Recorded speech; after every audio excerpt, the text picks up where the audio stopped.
श्रीगणेशाय नमः। नारद उवाच प्रणम्य शिरसा देवं गौरीपुत्रं विनायकं भक्तावासं स्मरेन् नित्यं आयुः कामार्थसिद्धये। प्रथमं वक्रतुण्डं च एकदन्तं द्वितीयकं तृतीयं कृष्णपिङ्गाक्षं गजवक्त्रं चतुर्थकम्।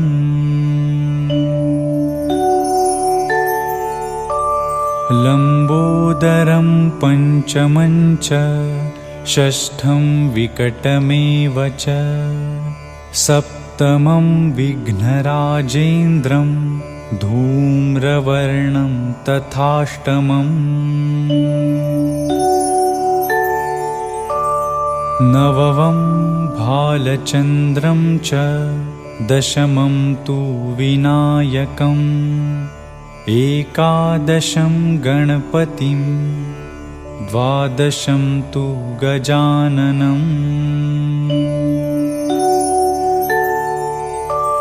द्वादशैतानि नामानि त्रिसन्ध्यं यः पठेन्नरः न च विघ्नभयं तस्य सर्वसिद्धिकरं प्रभो।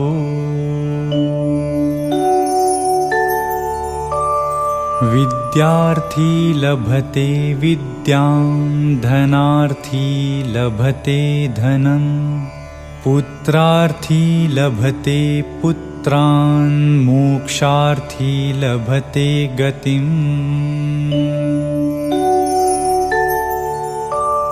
जपेत् गणपतिस्तोत्रं षड्भैर्मासैः फलं लभेत् संवत्सरेण सिद्धिं च लभते नात्र संशयः।